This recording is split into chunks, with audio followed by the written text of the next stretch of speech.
Hey, Boris Moshev here.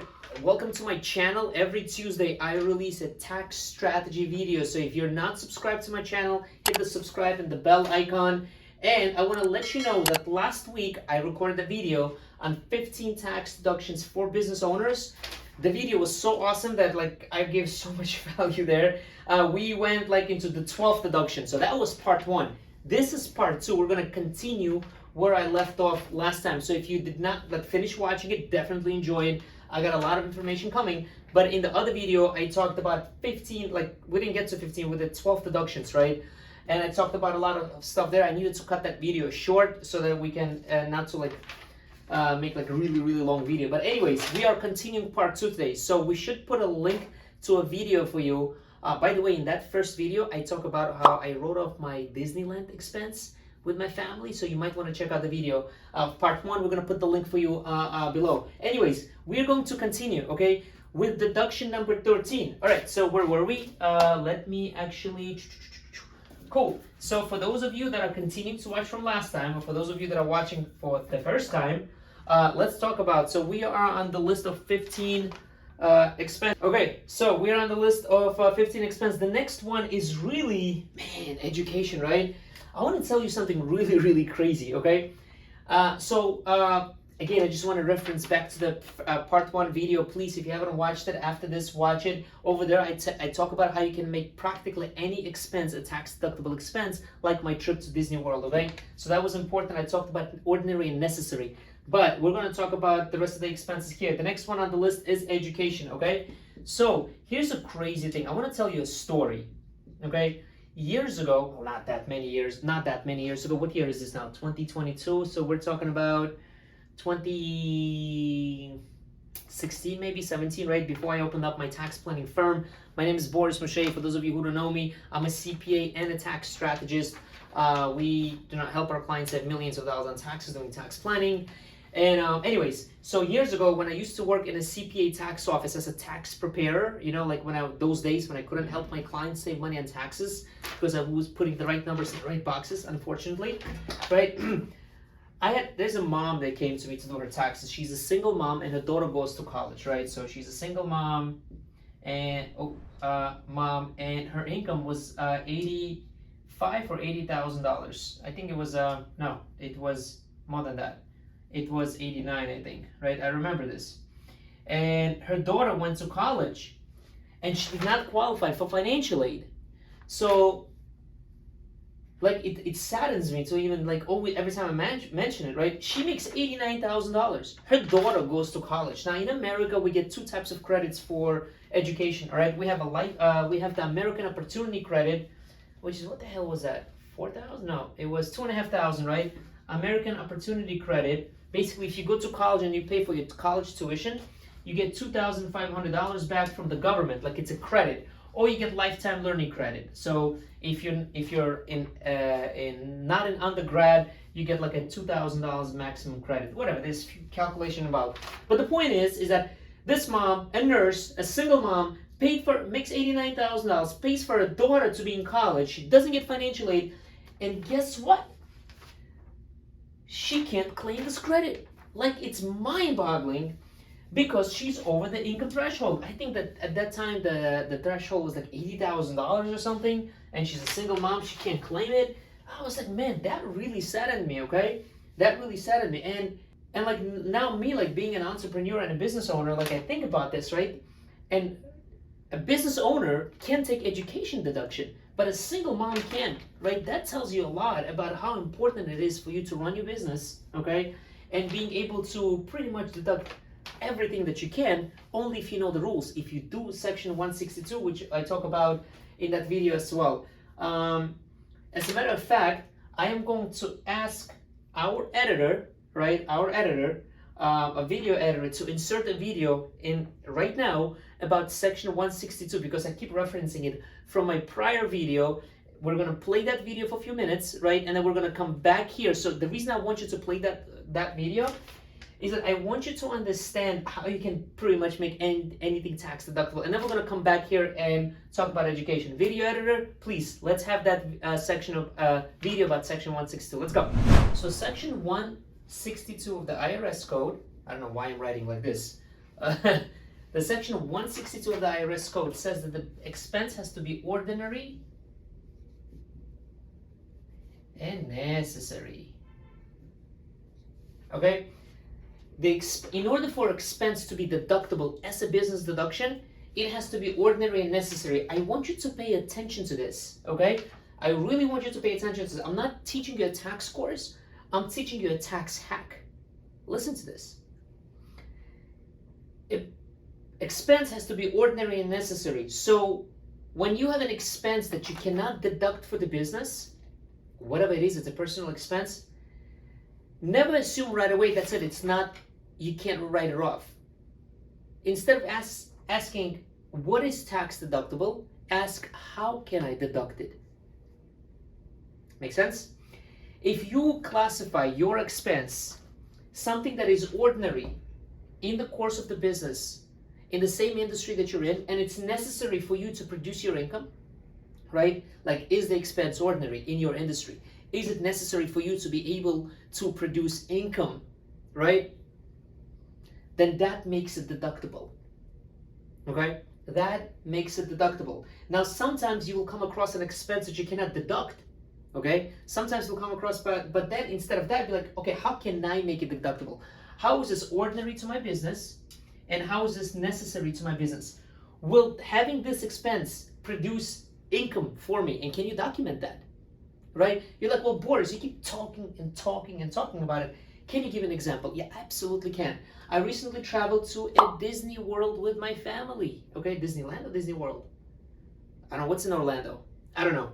Disney World, I think it was. Right? Yeah, Disney World. I think Disneyland is in California, right? So I went to Disney World, and so I went there with my family, but I wanted to make sure that my portion of the business is, if my portion of the trip is deductible. I am the business owner, and I want to do something for the business that is ordinary and necessary, right? So I went to Magic Kingdom. We decided to stay at Magic Kingdom. Kids love it.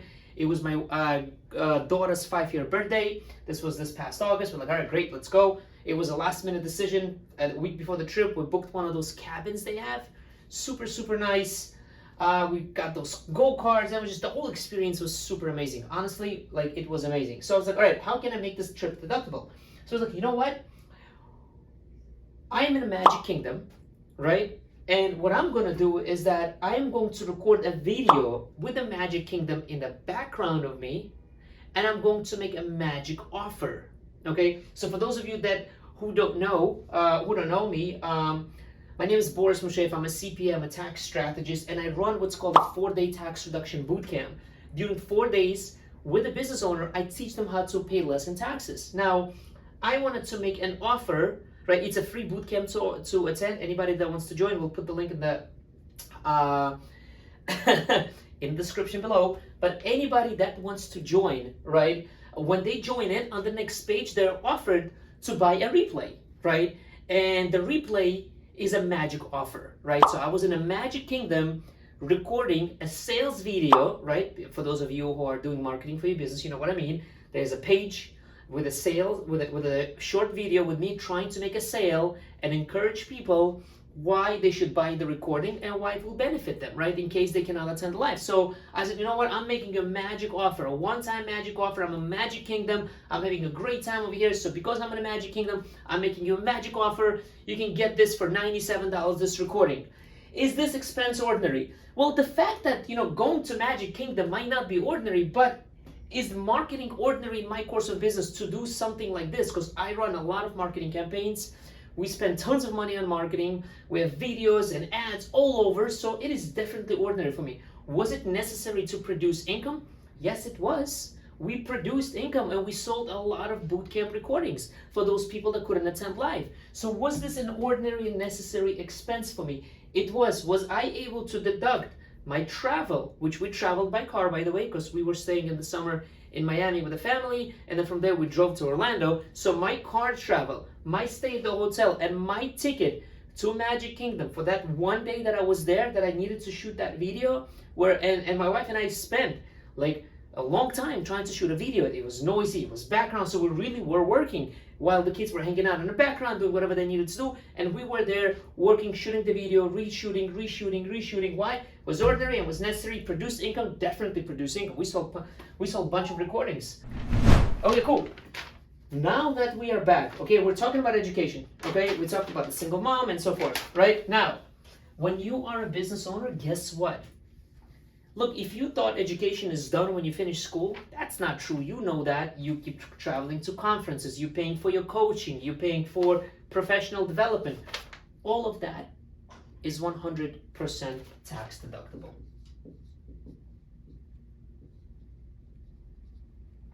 Okay? All of that is 100% tax deductible. Okay? Now, when I look at this, now it's amazing that we as business owners and entrepreneurs can do this, but a single mom couldn't do this, right? That tells you a lot about our tax code. No, not that, whatever you're thinking, right? No, but it just tells you a lot that the government says, you know what, you don't have to pay a lot of money in taxes if you're a business owner, as long as you know how to use the tax code. The government actually incentivizes you to be a business owner and give you write-offs and give us a beautiful tax code. And I say beautiful because our tax code is full of tax strategies to pay less in taxes, not to pay more in taxes, contrary to what people believe. That's why people that are on a W-2, they end up paying the most taxes than business owners. Okay, and why is that? That's how the tax code is incentivized for business owners. Okay, so you can write off any education, 100%, seminars, conferences, professional development, continuing education. All of that is 100% tax deductible because that expense is ordinary and it's necessary for you to produce more income. I hope that makes sense to you. Let's continue. Outsourcing and hiring other freelancers. All right, cool. Now, we've got outsourcing and we've got hiring other freelancers. Okay, so question, can you, like you probably know, well, obviously, if I'm going to hire a freelancer, if I outsource, I can write that off. But the question that I get a lot is, what if the freelancer, right? What if the freelancer is an international person? Can I write that off? How would I pay that person? Nothing changes, ladies and gentlemen. You want to make sure you get an invoice from them. Okay, you get an invoice and then you pay it. Keep a copy of the invoice. Pay your international. You don't have to withhold anything from them. Okay. Well, could that be true actually? As far as I know, you don't have to. There's special circumstances where you would withhold from them. Well, I'm saying, what would those? Oh, I know what that doesn't apply to. I'm confusing with something else. You've got international people that have nothing to do with America. They're not coming to America to work or leaving or anything of that sort. Right? They don't live here. They're completely in a different country. I've got a couple of contractors, specifically like a graphic designer or somebody that helps me with my graphics and so forth. You know, I have a couple of international contractors helping me on like marketing side, right? So we pay them, yeah, and we have a payroll that we use. It's called Gusto Payroll, and we actually awesome software. I'll put a link for you down below for you to sign up for it if you want. Not only can you process payroll from it, you can actually pay international contractors and your contractors. Makes everything seamless, onboarding. Like I'm talking about it because I just signed up for this software. What are we? 2022 January. Okay, I was fed up with another software that I was using. I'm not going to say the name. I was like, you know what? My friend told me, this is how much time you spend on your payroll. Like, you crazy? Like, why don't you do Gusto? I'm like, all right. And then I'm like, oh, damn, I'm an accountant. I should have known this. A lot of my clients were using Gusto, but I wasn't. So now I've included the link for you. If you guys sign up with that link, we'll give you our special link. You'll get a $100 gift card, Visa gift card, I think. Yep. So anyways, with that being said, can you pay your international contractors, right? Pay your international contractors, and all of that will be 100% tax deduction. Okay, retirement account contributions. That's a big one. That's a reason we wanted to do part 2 of the video. So we can do that together. Okay, retirement contributions. Can you deduct money that you put into the retirement as a business tax deduction? The answer is yes, you can. How do we make that happen? Okay, how do we make that happen? So let me just think about how should I map it out for you. Okay, cool. So if I'm going to divide this into two, okay, for you. So you are a sole owner, meaning to say you don't have any other employees and you have employees, okay? Really, really important for you. You as a business owner, right, as a business owner, have an option to put money away into the retirement. Just think about it this way and remember this number. We are in 2022, so remember this number. The minimum you can deduct, the minimum, the minimum you can contribute. No, the minimum you can contribute.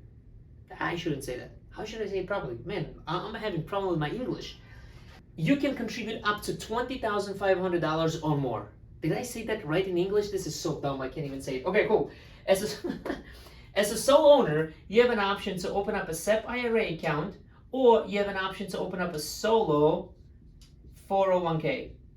Okay? So that means that you can always put away $20,500 or more into your retirement account. I think I got it right this time. Okay? So SEP IRA as a sole owner says, hey, you know what?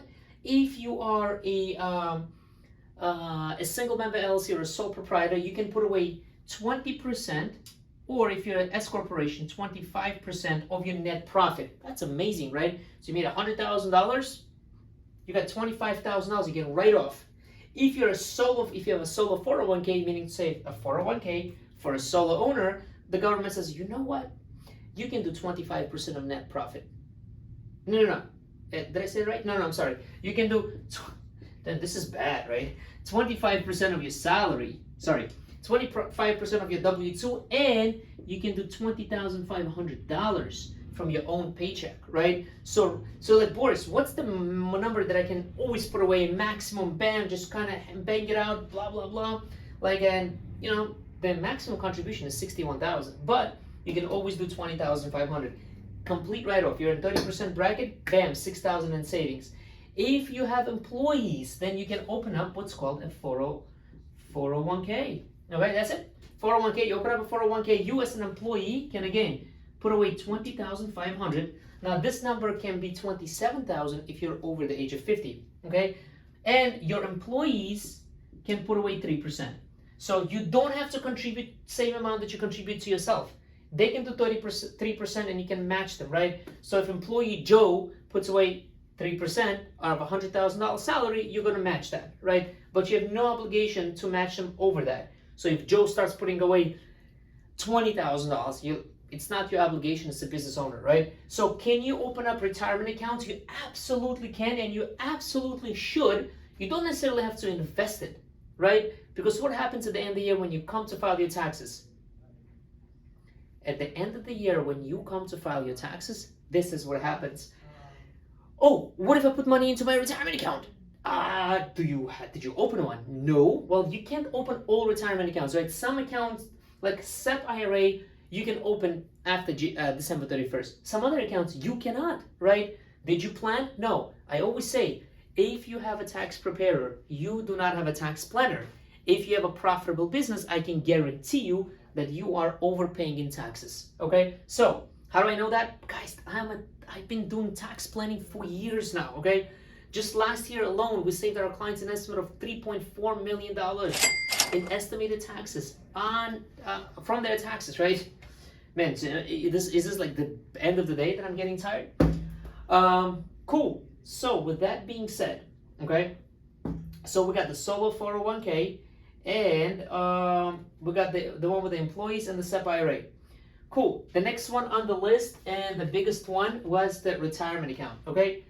Can we talk about QBI deduction and the S corporation election for under $100,000 profit in the next video? Yes, we can.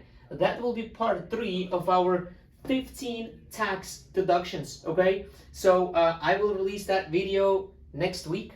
And you're like, Boris, you've been promising me, I've been wanting to watch this part. Just be patient, okay? Just be patient. All right, ladies and gentlemen, thank you so much. Please like the content if you like it. I'm sure you do. Hit the subscribe button, hit the bell icon, okay? Every Tuesday I release tax strategy video. This tax strategy video is also tailored specifically to you. Till the next time.